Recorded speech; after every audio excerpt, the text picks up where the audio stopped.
Dr. Imani Langston stood with her athletic dress torn, her hands bound behind her back with zip ties, as news cameras suddenly surrounded the scene. A reporter shouted toward Governor Hale, "Do you have any comment on the arrest of your wife?" The two officers who had just brutalized her froze, the color draining from their faces. The radio on Officer Harlan Reeves's shoulder crackled with his supervisor's terrified voice. "Release her immediately. Release her right now." But it was already too late.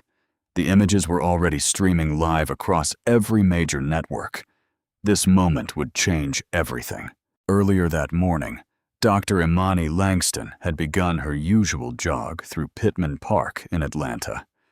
As Georgia's leading cardiologist and the wife of the governor, she deliberately kept a low profile, running alone without security detail, despite her husband's concerns for her safety. She wore simple athletic clothes and no identifying jewelry, preferring anonymity during her cherished moments of solitude. The park was nearly empty at that early hour, exactly as she liked it when she needed to clear her mind before long days of life-saving surgeries. Two patrol officers, Sergeant Harlan Reeves and Officer Caleb Voss, saw her running and immediately grew suspicious of her presence in this affluent neighborhood. Reeves, a veteran with many years of service and multiple complaints in his file, elbowed Voss. "Look at that! What's she doing in this neighborhood so early?" Voss, newer to the force, but eager to impress his partner and prove himself, suggested they approach her for questioning. Dr. Langston finished her first loop around the park's main path, checking her fitness tracker to monitor her heart rate and pace, completely unaware she was being watched by officers who had already made assumptions about her right to be there. The officers positioned their patrol car alongside the running path, blocking her route. Reeves shouted aggressively, "Hey, stop right there!" Dr. Langston slowed to a stop, assuming they needed directions or help with some emergency. "Good morning, officers. Is everything all right?" she asked politely, still catching her breath from her run. Her calm demeanor immediately irritated Reeves, who interpreted her confidence and articulate speech as disrespect that needed to be corrected. "We've received reports of suspicious activity in this area," Reeves lied smoothly, a tactic he had used countless times to justify stops with no legal basis. "What are you doing here?" Dr. Langston answered calmly, though she noticed his hostile body language and aggressive posture. "I'm jogging, as you can see. I run this route every morning before work." Voss stepped closer, eyeing her expensive running shoes and high-end fitness watch with suspicion. "This is a pretty exclusive area. Do you live around here?" The question carried obvious implications about her economic status and her right to be in this neighborhood. "Yes, I live here." Dr. Langston maintained her composure, though alarms rang in her mind as she recognized the familiar pattern of racial profiling she had experienced throughout her life. "I'm Dr. Imani Langston. I live just a few blocks from here with my husband." Reeves scoffed with contempt. "Doctor, huh? What kind of doctor jogs around here at this hour? Show me some ID, doctor." Dr. Langston realized she had left her wallet at home, carrying only her keys and phone in a small running pouch tied at her waist. "I don't have my wallet with me, but I can show you my medical license on my phone. Or you can easily verify my identity with a simple call to confirm who I am." "Convenient excuse," Voss said, emboldened by his partner's aggressive approach and wanting to demonstrate his own authority. "Turn around and put your hands behind your back." "Officers, there's been a misunderstanding," Dr. Langston said firmly. "I'm Dr. Imani Langston, and my husband is Governor Julian Hale. You can verify this easily with a simple call to the governor's office or the state capitol." Reeves laughed harshly, a sound devoid of any humor. "Sure, and I'm the President of the United States.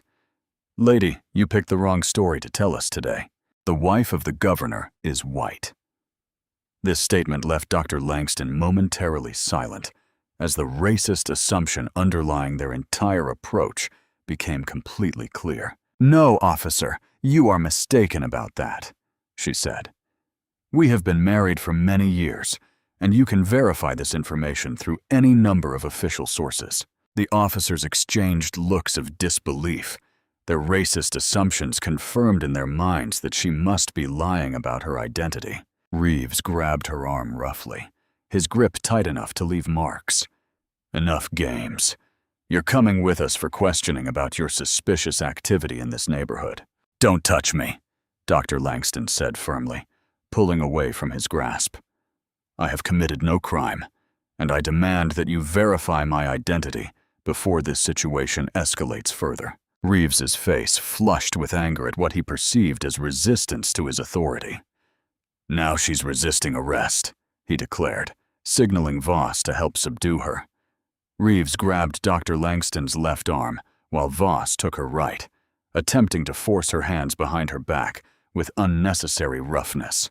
"Stop resisting," Reeves shouted, though Dr. Langston had not physically fought them or done anything beyond verbally protesting her illegal detention.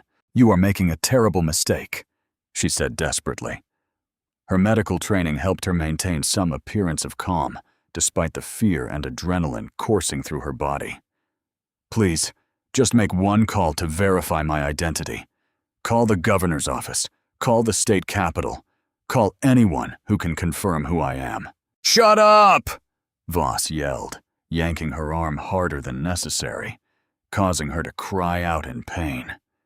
The fabric of her athletic dress strained under their rough handling as they tried to force her into a submissive position.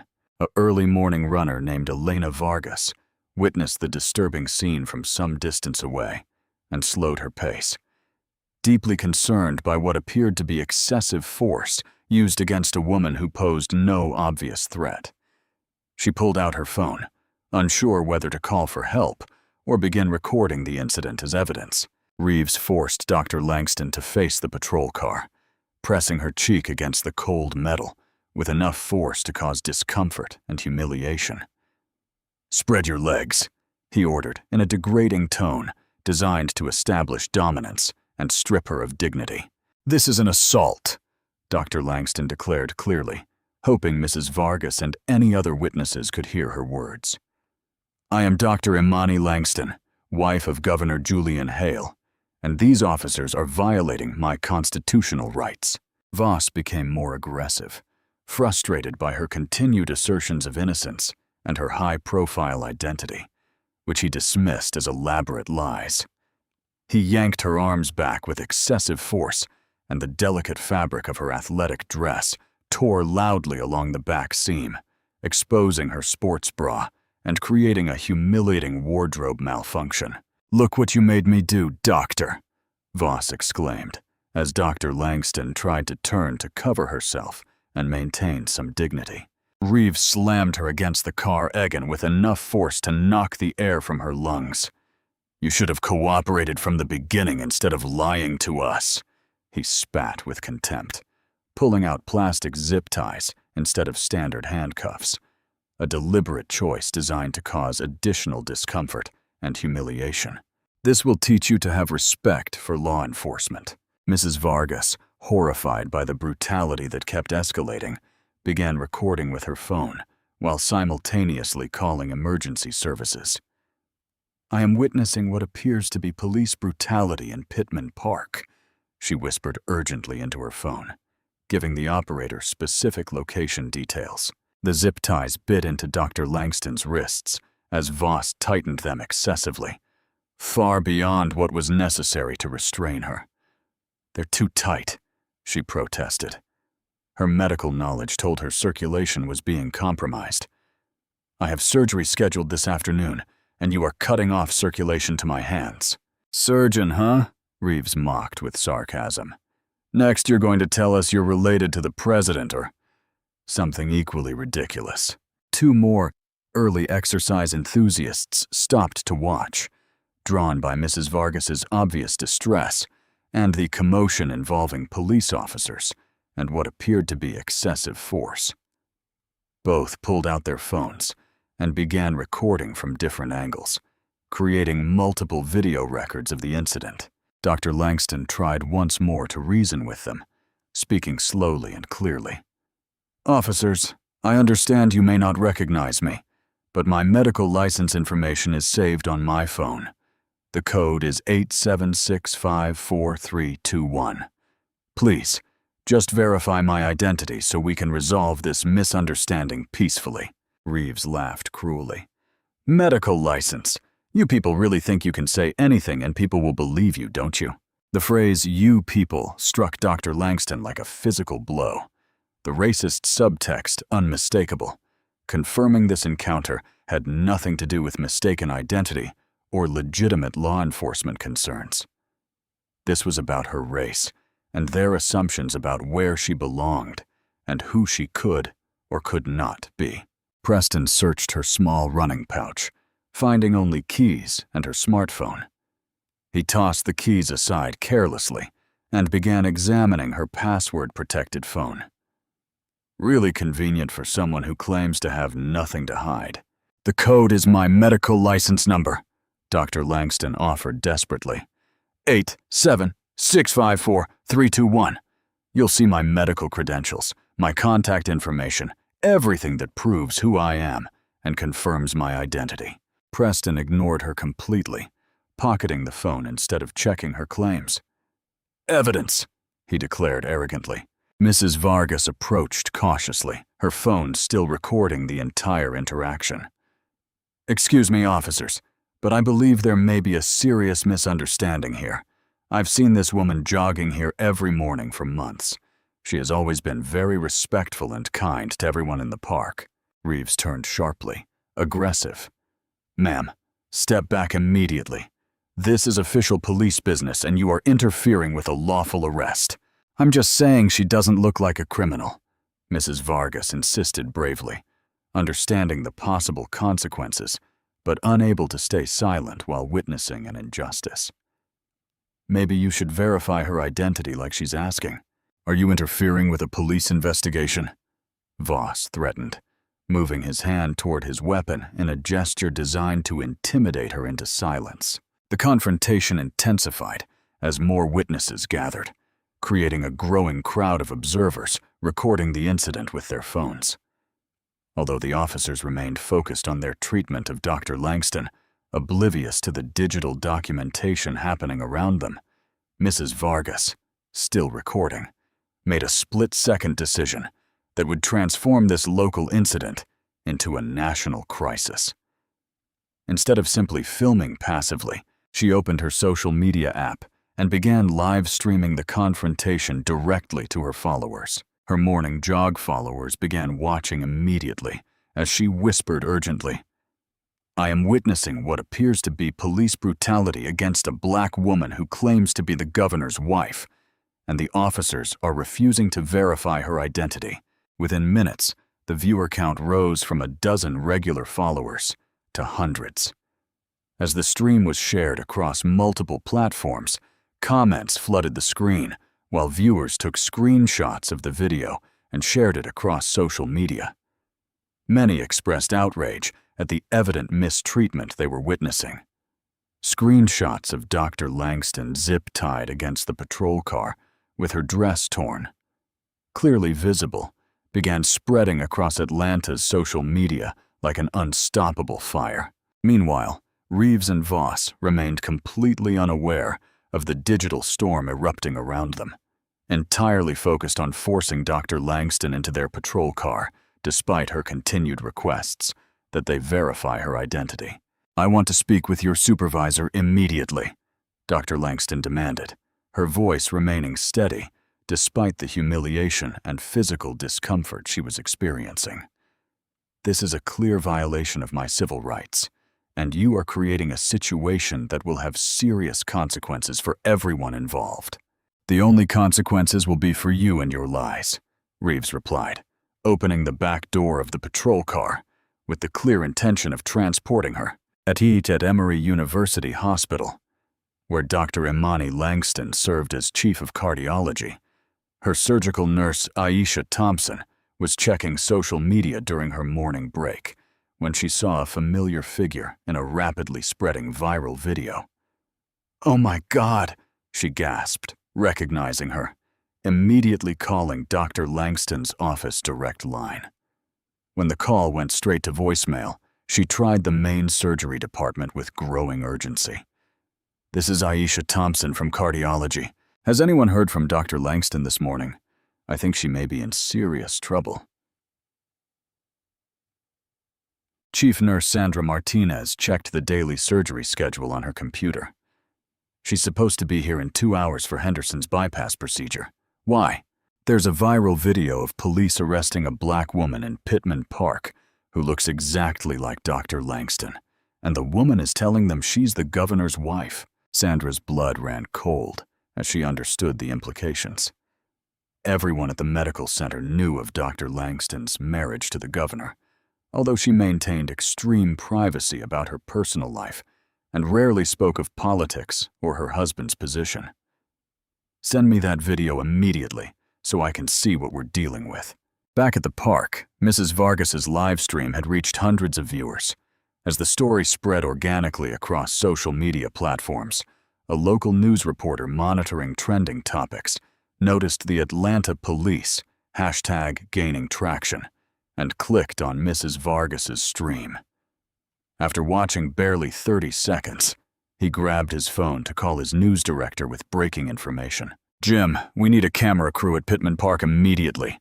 I'm watching live footage of Atlanta police arresting a black woman who claims to be the governor's wife. The image is absolutely terrible. This is already going viral, and we need to be there now."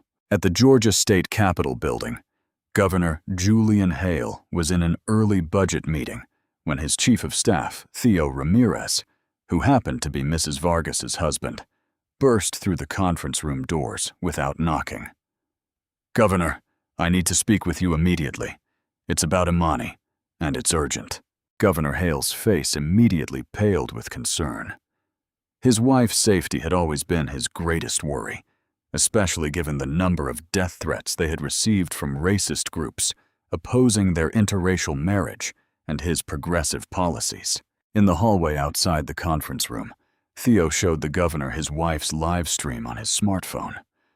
Governor Hale watched with growing horror as he saw his wife with her dress torn, her dignity under attack, zip-tied against a patrol car, while officers ignored her requests for identity verification.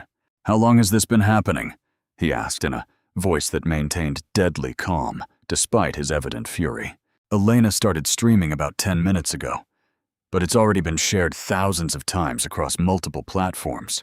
Governor Hale immediately called Atlanta Police Chief Simone Torres on her direct line. "Chief Torres, I need you to respond to Pittman Park immediately. My wife is being illegally detained by 2 of your officers who are refusing to verify her identity."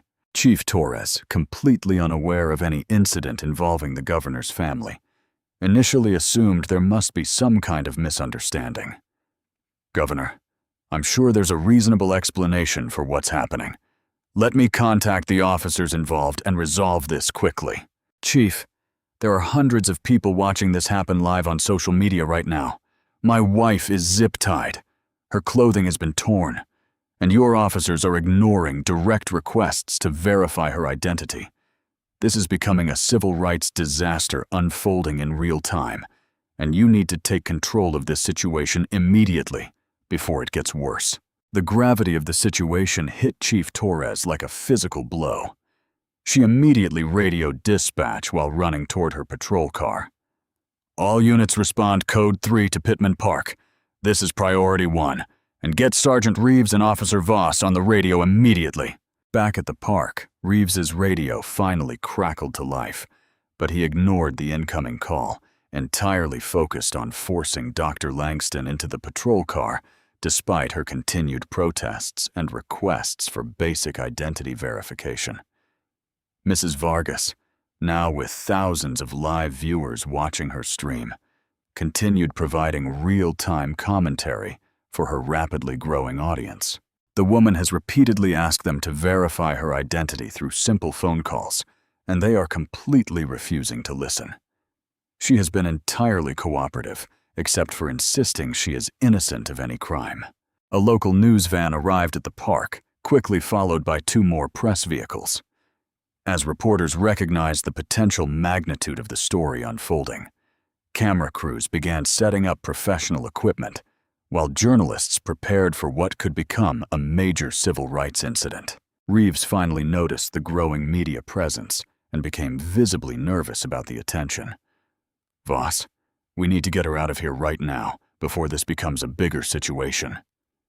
But it was already too late to contain the story. Dr. Langston saw the news cameras arriving and made direct eye contact with the nearest reporter, mouthing the words, "Help me," with enough clarity that the professional camera team captured her desperate plea for assistance. Governor Hale's official motorcade raced through Atlanta's morning traffic with emergency lights flashing and sirens clearing a path through crowded streets.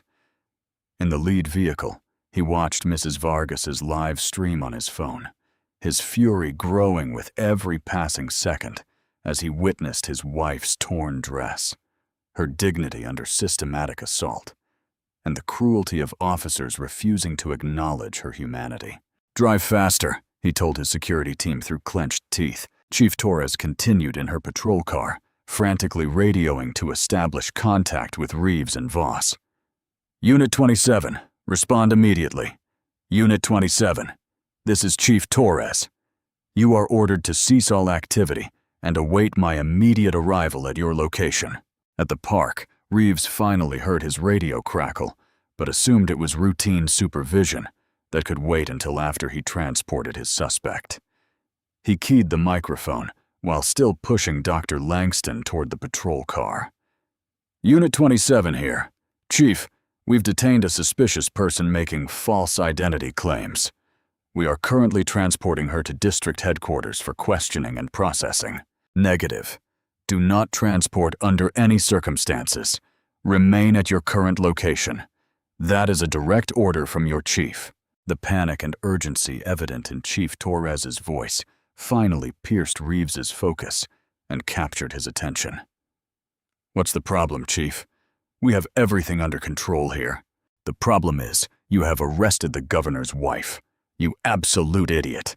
Now stop what you are doing immediately and wait for me to arrive." Reeves and Voss looked at each other with total disbelief, both convinced their chief had somehow been tricked or manipulated. Voss laughed nervously. "Chief, this woman is clearly lying about her identity. It's obvious she's mentally disturbed or possibly under the influence of drugs or alcohol." Mrs. Vargas, still live streaming to her rapidly growing audience, captured the radio exchange through her phone's microphone. Comments from her viewers exploded with outrage and disbelief as thousands of people watched officers openly dismiss direct orders from their supervisor.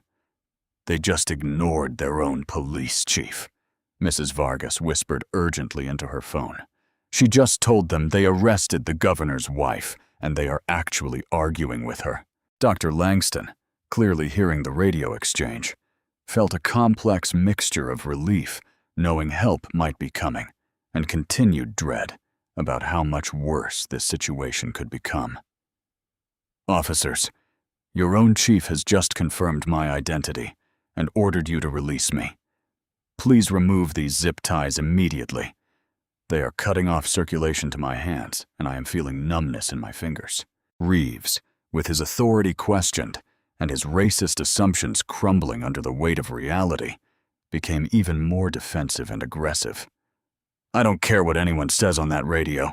You don't look like any governor's wife I've ever seen, and I'm not falling for this elaborate scam." The racist implication hung heavily in the air as professional news cameras captured every word for broadcast to a national audience. A reporter approached with a microphone extended, but Voss pushed her back with an aggressive gesture. Governor Hale's motorcade arrived at the park with sirens wailing and emergency lights flashing. 3 black SUVs with official state plates stopped at the park entrance, and the governor emerged with a face like a mask of controlled rage, barely containing his fury. He was closely followed by his security team and several high-ranking state officials who understood the gravity of the situation. Reeves saw the imposing motorcade, but did not recognize Governor Hale, who rarely appeared in public without a formal suit and tie. In casual weekend clothes and running to help his wife, the governor looked like any concerned citizen approaching the scene. "Sir, step back immediately. This is official police business," Reeves shouted, as Governor Hale approached with evident determination and authority. "I am Governor Julian Hale, and that woman you have zip-tied like a common criminal is my wife of many years." Voss laughed out loud at that declaration. "Sir, sure, and I'm the President of the United States. The governor is white, sir. So nice try with that story." The crowd of observers let out an audible gasp at this blatantly racist assumption. Comments on Mrs. Vargas's live stream went completely out of control as viewers around the world realized they were watching police officers refuse to believe their own state governor because of their racial assumptions. Governor Hale pulled out his official state identification, and his security team formed a protective circle around him while he maintained professional official composure. "Look at my identification very carefully. Examine it thoroughly." Reeves barely glanced at the official credentials. "IDs can be faked pretty easily. I don't know what kind of elaborate scam you people are running here, but it's not going to work on experienced officers like us." Governor Hale's voice dropped to a dangerously quiet whisper. "You just said 'you people' to the duly elected governor of the state of Georgia." Chief Torres arrived at that moment, braking with a screech and jumping from her patrol car before it fully stopped. She saw the incredible scene unfolding, her officers actively arguing with the actual governor of Georgia, while his wife remained zip-tied against their patrol car, with her dress torn visible, before news cameras broadcasting this disaster live across the country. "Reeves, Voss, step back immediately and get away from the governor's wife," she shouted while running toward them. "These people are running some kind of sophisticated scam," Reeves insisted desperately. "This woman claimed to be the governor's wife, and now this guy shows up saying he's the governor himself. It's obviously a coordinated effort to manipulate us." Chief Torres looked at him with absolute disbelief, unable to comprehend the depth of his ignorance. "Reeves, that is Governor Hale. I have worked directly with him in person on multiple occasions over the past several years, and that is his wife, Dr. Imani Langston, who serves as chief of cardiology at Emory." The color drained completely from both officers' faces as reality finally began to penetrate their wall of prejudice and posturing. Governor Hale approached his wife with evident concern, his voice softening despite barely contained rage. "Imani, are you badly hurt? The zip ties are too tight, Julian. I think I'm losing feeling in my fingers and I have Henderson's bypass surgery scheduled soon." Governor Hale turned to Chief Torres with deadly calm that somehow seemed more threatening than shouting. "Chief, my wife is a cardiac surgeon with patients who depend on her skilled hands. Your officers may have damaged her ability to perform life-saving surgery. She has a patient waiting for emergency heart surgery this morning. That could mean the difference between life and death." The enormous magnitude of the situation hit everyone present like a physical blow. Mrs. Vargas's livestream viewer count had exploded beyond thousands as the story spread nationally across social media. News helicopters began circling overhead, and satellite trucks from major networks raced toward the park. Voss, finally beginning to understand the disaster that would end his career, fumbled for his keys to remove the zip ties from Dr. Langston's wrists. But Reeves, with his pride and deeply rooted prejudice still clouding his judgment, physically stopped his partner from providing relief. "I don't care who you people think you are," Reeves said directly to Governor Hale with evident defiant attitude. "She was acting suspiciously in this neighborhood and resisted our lawful arrest. We followed proper police procedure throughout this encounter." The crowd around them continued growing, now numbering in the hundreds, all witnessing this unprecedented confrontation between law enforcement and the state's highest elected official as it streamed live to a national audience. While Mrs. Vargas's live stream surpassed thousands of viewers, major news networks began interrupting their regular programming to take her feed.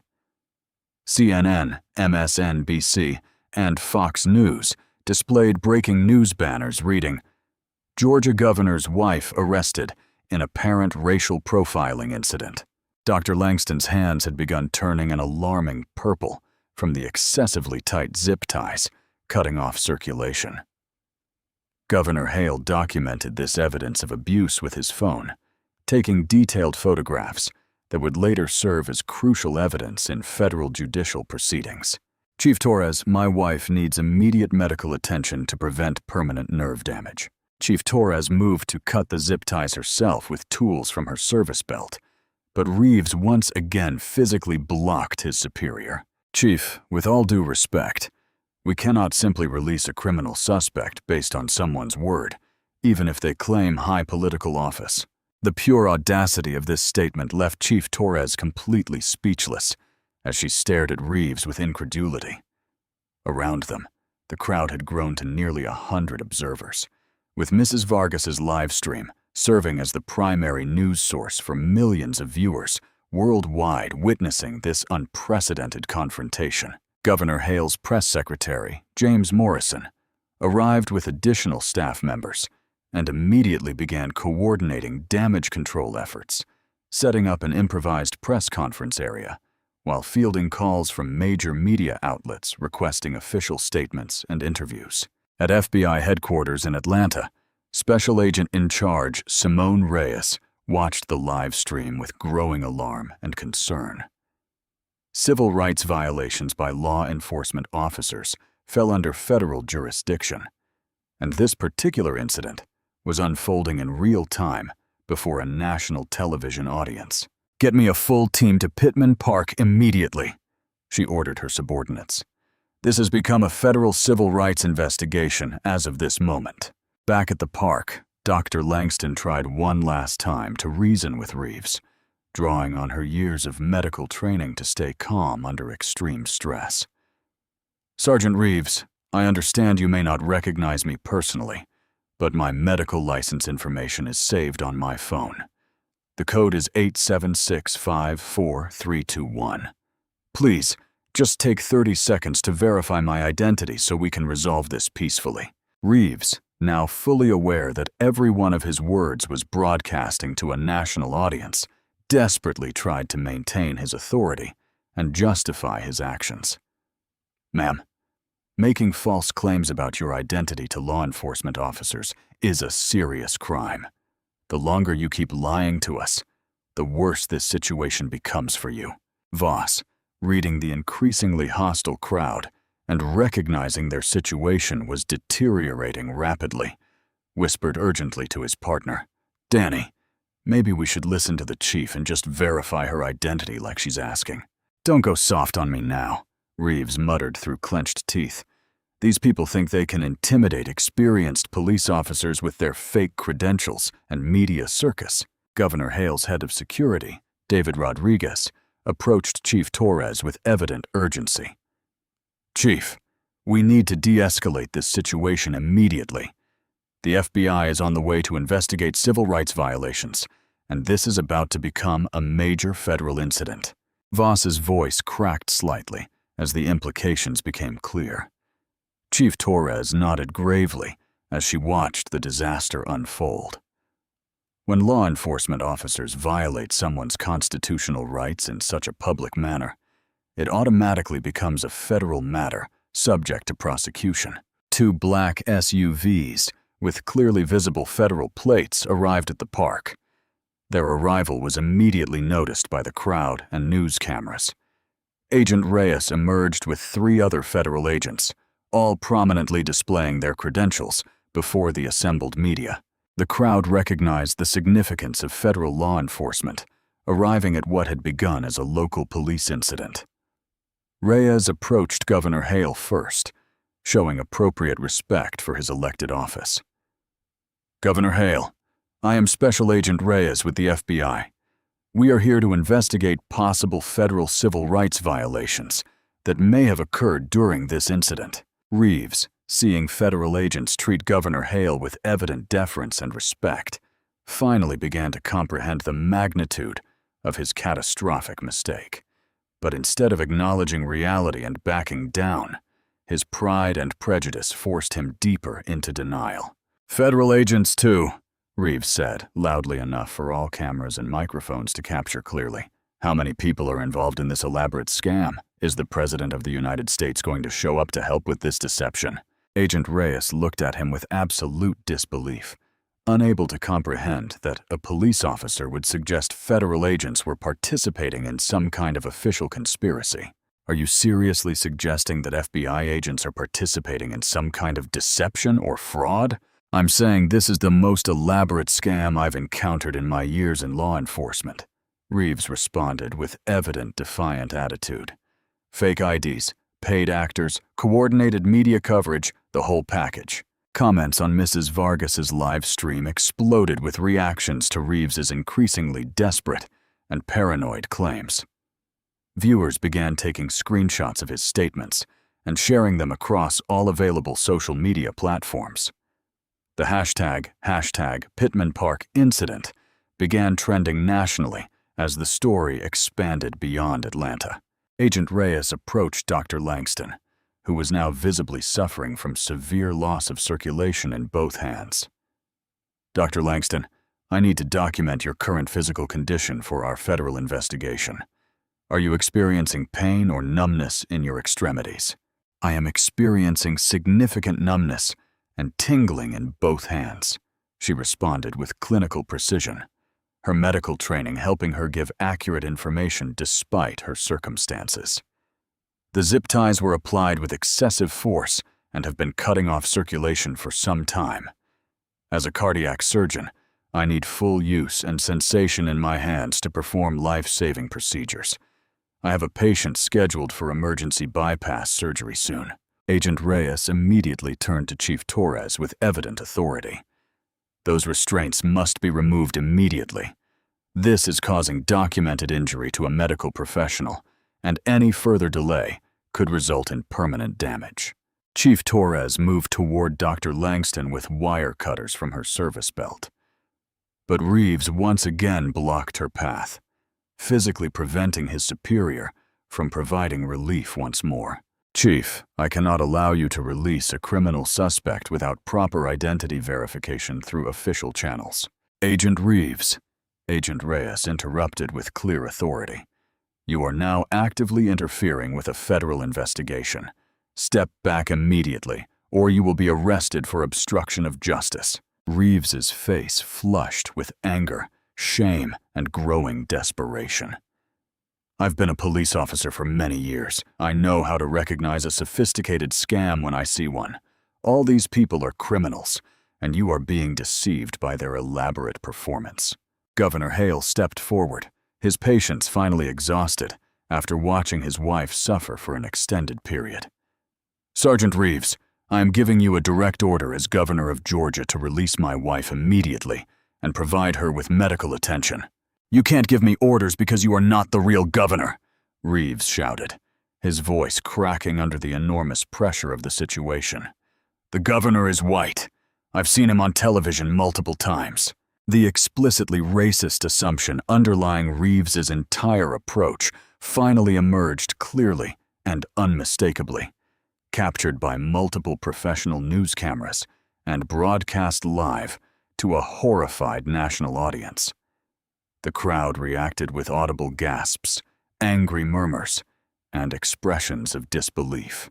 Agent Reyes signaled her team members with evident authority to begin taking detailed statements from all witnesses present. This is now officially a federal hate crime investigation with possible domestic terrorism implications. Voss, finally comprehending the absolute disaster that was ending their careers unfolding around him, made a desperate attempt at damage control and self-preservation.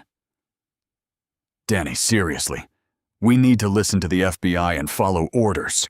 Reeves turned on his partner with fury. "Don't you dare go soft on me now. We did everything by the book." "No, we didn't," Voss said, tears now running openly down his face. We didn't verify her identity when she asked. We used excessive force. We tore her clothes. We ignored direct orders from our own chief. We were wrong, Danny. We were so wrong. The weight of his partner's words finally broke through Reeves's remaining defenses. He looked at Dr. Langston's severely discolored hands, the physical evidence of his brutality, impossible to ignore any longer. For the first time since this encounter began, he began to see beyond his own deeply rooted assumptions and prejudices to recognize the human being he had been systematically tormenting. Mrs. Vargas approached Reeves with evident dignity and grace despite her husband's critical medical condition. "Officer, I have been married to a minister for many years, and I have seen him counsel people in their darkest and most difficult moments. Right now, you are living your darkest moment. You can choose to let pride and prejudice destroy innocent lives, or you can choose to do what is right and just." The entire park had fallen completely silent, except for Reverend Ellis's labored breathing and the constant hum of news helicopters circling overhead. Reeves looked directly at Dr. Langston, finally beginning to see her not as a threat to his authority, but as a human being suffering because of his actions and assumptions. The profound weight of Reverend Ellis's words hung in the air as Reeves looked directly at Dr. Langston's severely discolored hands, the physical evidence of his brutality, impossible to ignore any longer. Voss, with tears now running openly down his face, pulled out a utility knife with evident urgency. "Danny, we have to cut these zip ties immediately. Just look at what we've done to her hands."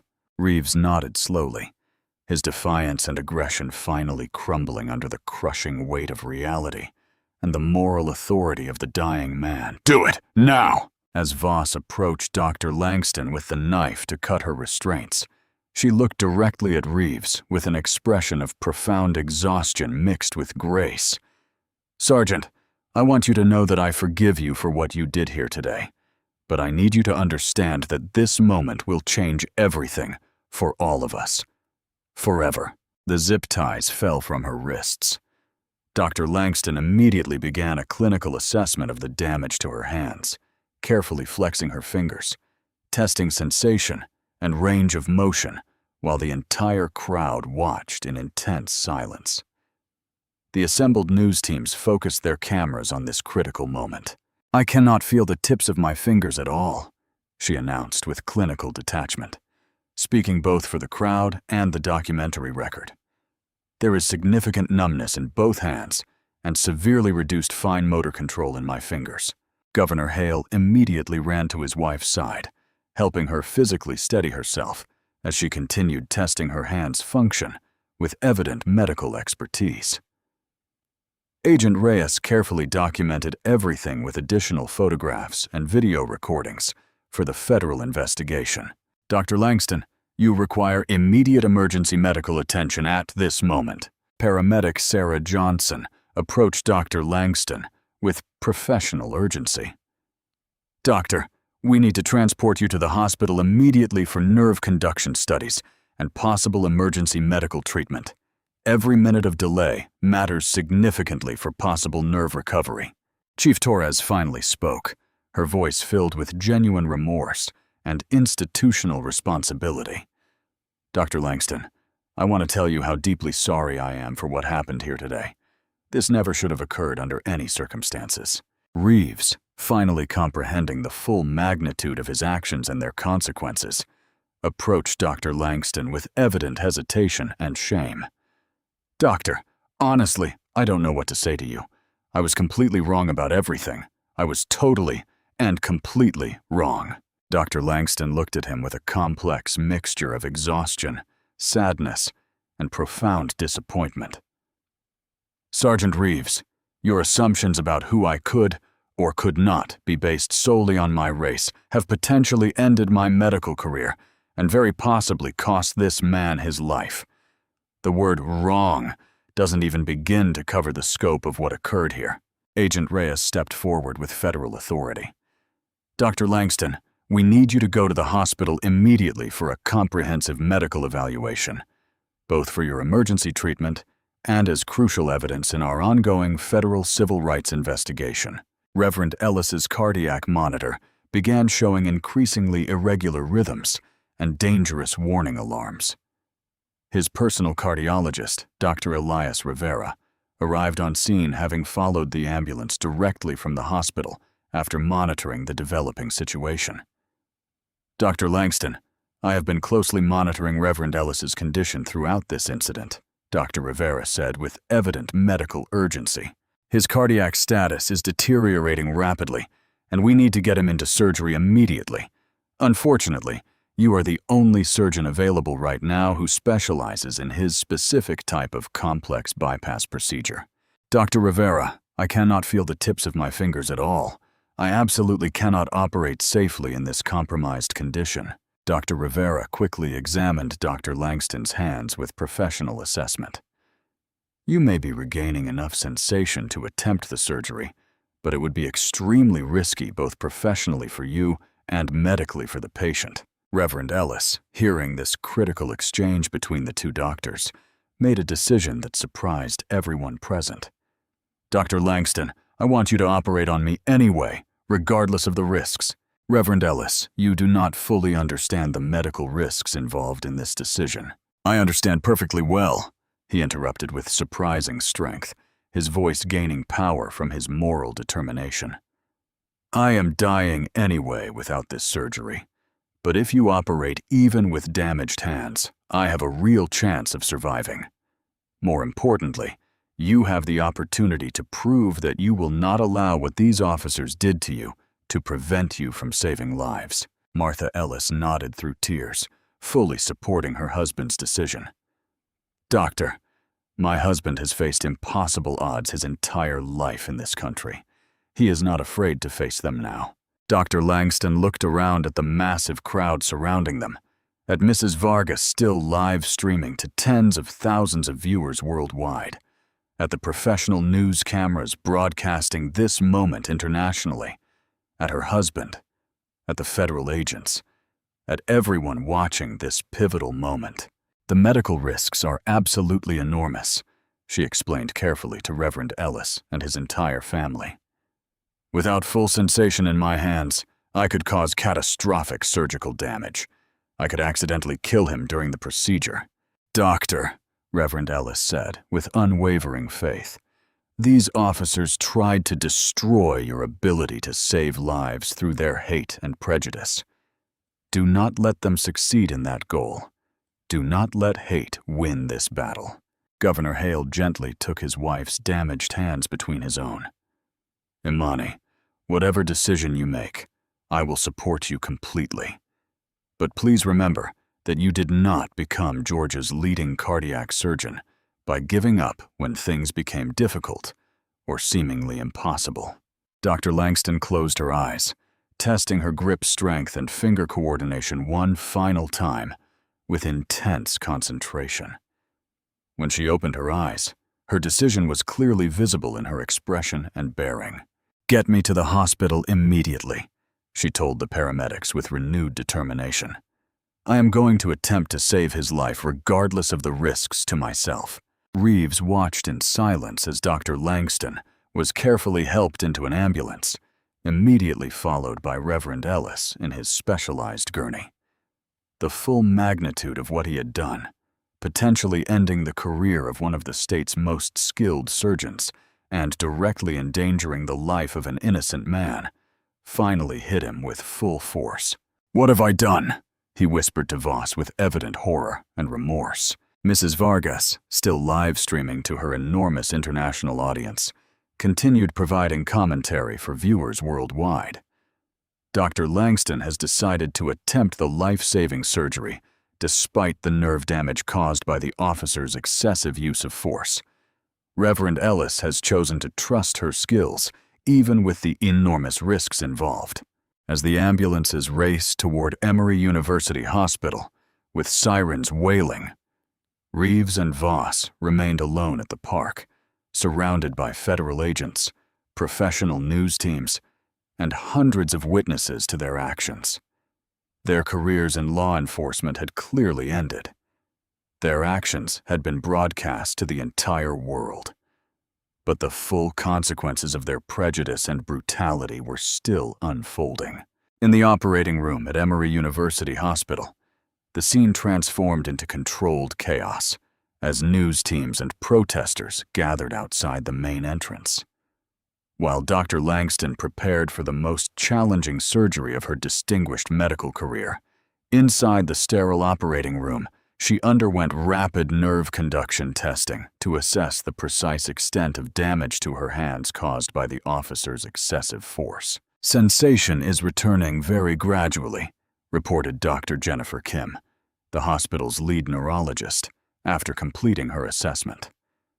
But fine motor control is still significantly affected by the sustained loss of circulation. "Imani, I have to strongly advise against performing surgery in this compromised condition." Dr. Langston carefully flexed her fingers, testing her grip on various surgical instruments as she assessed her current limitations. "Jennifer, if I don't operate immediately, Reverend Ellis dies within hours. If I operate and fail because of my affected hands, he dies anyway.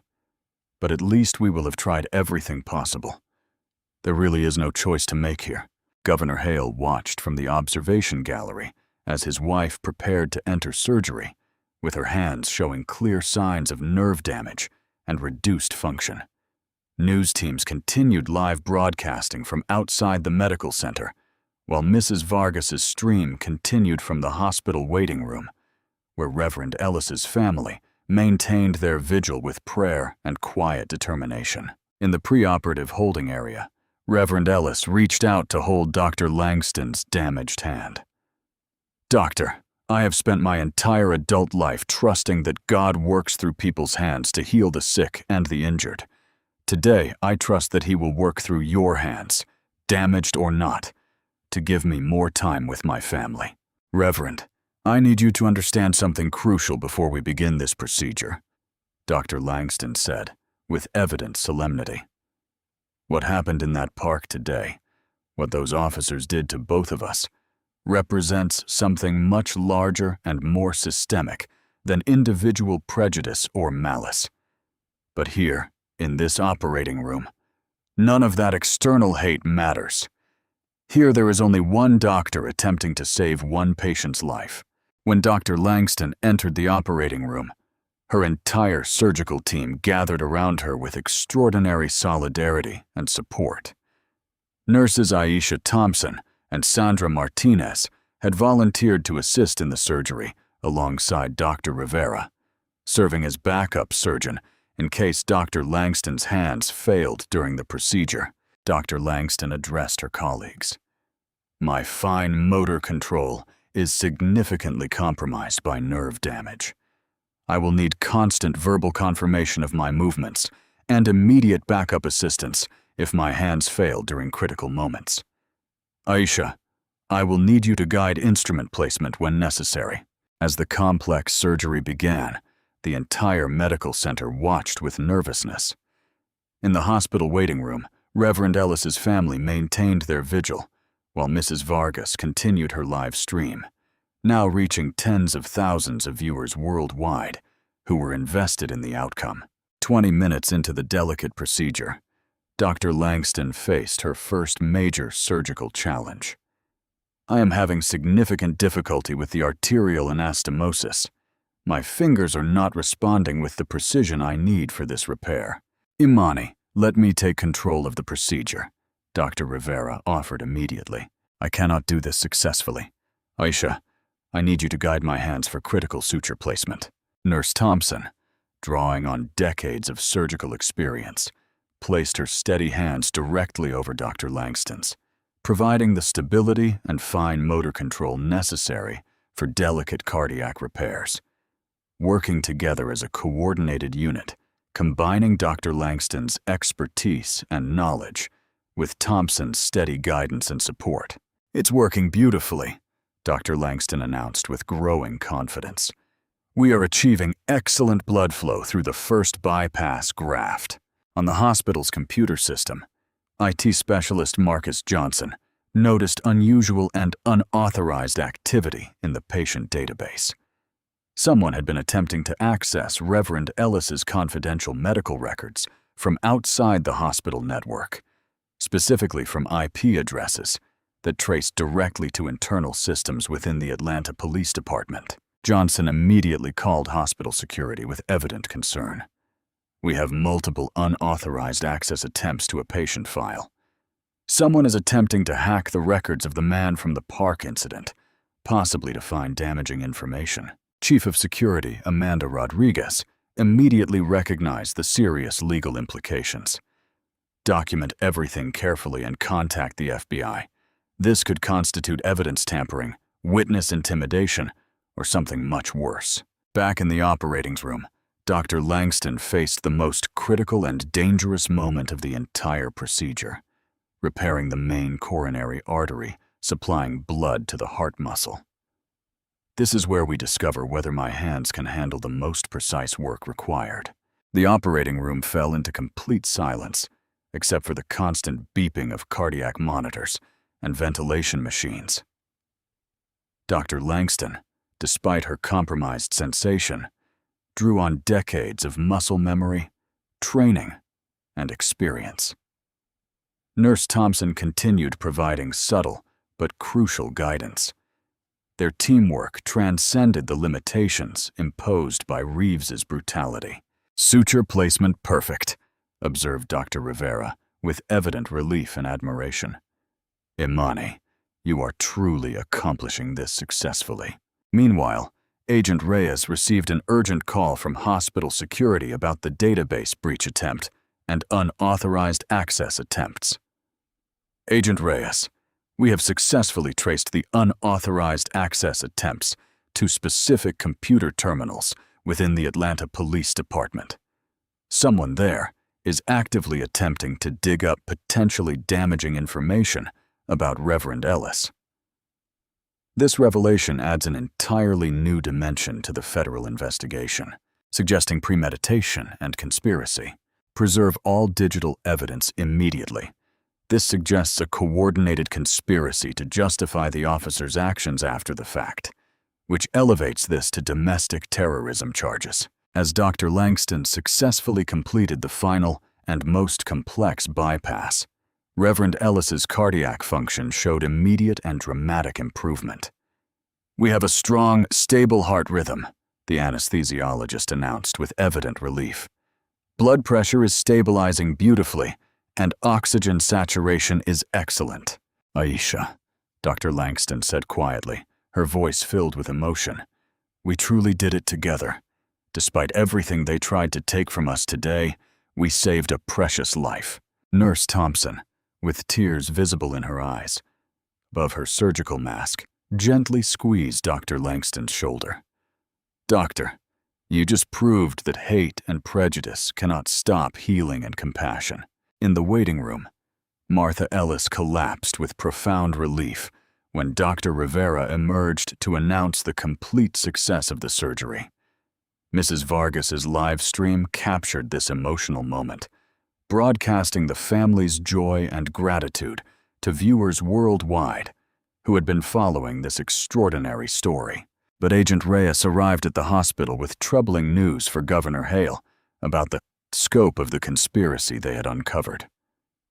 "Governor, our investigation has revealed that this morning's incident was not an isolated case of individual racism. Officers Reeves and Voss were apparently part of a larger organized group within the police department that has been systematically targeting prominent black citizens for harassment and intimidation." Governor Hale's expression darkened considerably as the true scope of the conspiracy became clear. "You are telling me this attack on my wife was actually planned in advance?" "We are still investigating the full extent, but the evidence strongly suggests your wife was specifically targeted because of her high profile and interracial marriage. The unauthorized attempts to access Reverend Ellis's medical records suggest they were desperately seeking any information to justify their actions after the fact." Dr. Langston emerged from surgery, exhausted but triumphant. Her surgical scrubs still bore traces of the life-saving procedure. Her hands, though still showing clear signs of nerve damage, had successfully performed the miracle that kept Reverend Ellis alive. "How are your hands?" Governor Hale asked his wife with evident pride and concern. "My hands are still significantly numb, and honestly, I don't know if I will ever regain full sensation in my fingertips," she responded with characteristic honesty. "But we saved a precious life today, despite everything they tried to take from us. That has to count for something meaningful." Agent Reyes approached with her most recent investigative findings. "Dr. Langston, our investigation has now uncovered that you and Reverend Ellis were not randomly targeted victims. There is growing evidence of a systematic campaign within certain elements of the Atlanta Police Department to harass and intimidate prominent African Americans throughout the city." The implications of this revelation left everyone present in the hospital hallway stunned. What the public initially understood as individual racism had now been revealed as organized institutional conspiracy, with potentially dozens of victims and participants. 3 weeks after the life-saving surgery, Emory University Hospital's main auditorium was filled with representatives from media outlets worldwide, civil rights leaders, and community members. Dr. Imani Langston stood at the podium, her hands now bearing only faint marks from the zip ties, but functioning normally after intensive rehabilitation and nerve therapy. "Ladies and gentlemen," she began, her voice carrying the strength that had defined her throughout this ordeal, "I want to thank everyone for your overwhelming support during this difficult time. But today's announcement is not about my personal recovery or my medical career. Today is about justice, truth, and the extraordinary power of community solidarity."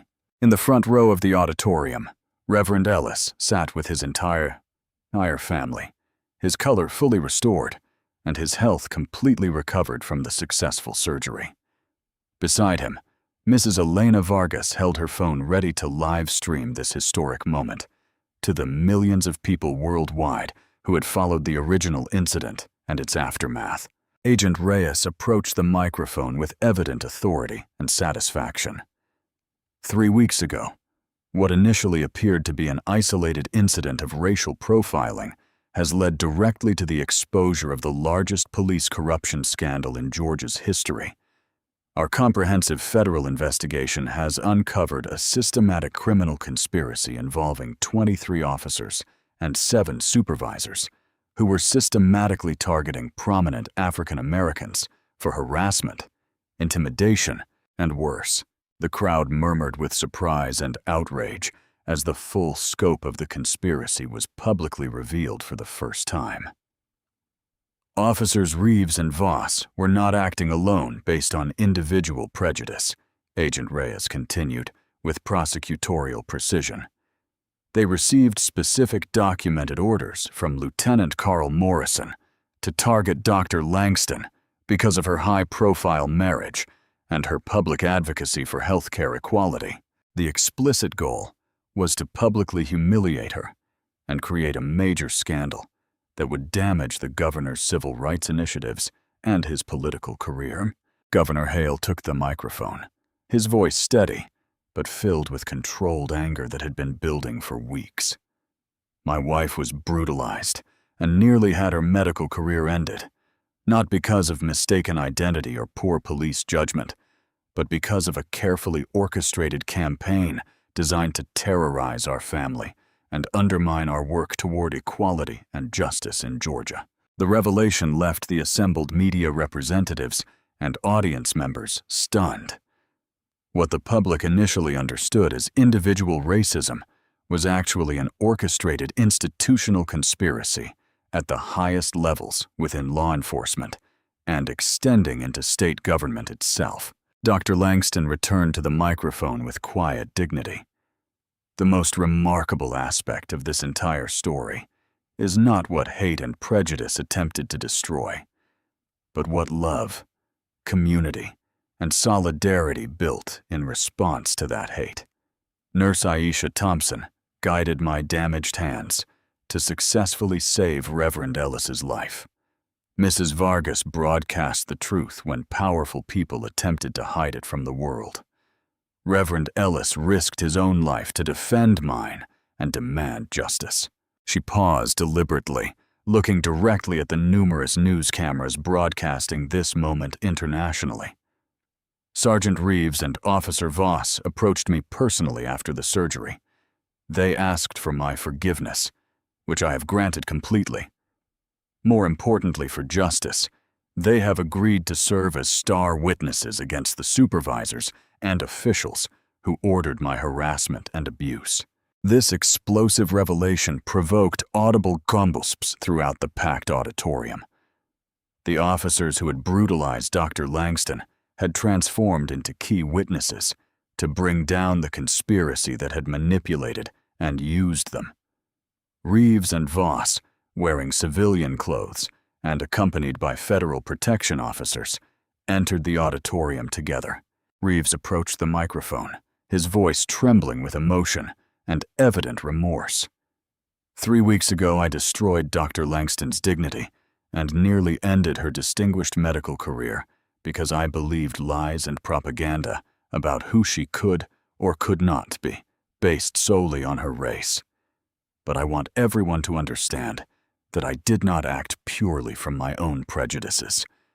Lieutenant Morrison specifically ordered us to find any possible reason to arrest Dr. Langston. He told us directly that she was getting too uppity and needed to be put in her place before she caused more trouble. Voss joined him at the microphone, his voice filled with shame, but also determination. We were told explicitly that if we did not follow these orders exactly, our careers in law enforcement would be immediately terminated. We thought we were protecting our jobs and our futures, but we were actually participating in a criminal conspiracy designed to terrorize innocent people because of their race and political beliefs. Agent Reyes presented detailed evidence that had emerged from the comprehensive federal investigation. Phone records, email communications, and financial transactions showed extensive coordination between the corrupt officers and external hate groups, including white supremacist organizations that violently opposed Governor Hale's election and his progressive policies. This conspiracy extended far beyond the police department into the highest levels of state and local government, including the state legislature. The audience watched in stunned silence as Agent Reyes displayed detailed charts and timelines, revealing the vast corruption network that had targeted not only Dr. Langston, but dozens of other prominent African Americans throughout Georgia and neighboring states. Reverend Ellis approached the microphone, his voice now strong and clear after his complete recovery. Many years ago, when I began my ministry in this community, I regularly preached that hate planted and nurtured in darkness would eventually be exposed to the bright light of truth and justice. Today, we are witnessing that prophecy being fulfilled before our eyes. He turned to look directly at Dr. Langston. Doctor, your steady hands did not only save my life in that operating room 3 weeks ago. You saved all of us by refusing to allow hate and prejudice to stop healing and compassion. Mrs. Vargas stepped forward, still holding the phone that had broadcast the original incident to the world. That morning 3 weeks ago, I began streaming simply because I saw evident injustice occurring before my eyes. I never imagined my phone would help expose corruption reaching the highest levels of law enforcement and government in our state. Dr. Langston took the microphone for her final statement. I want to be very clear about something important. The officers who harmed me that morning were also victims of a corrupt system that deliberately used their fears,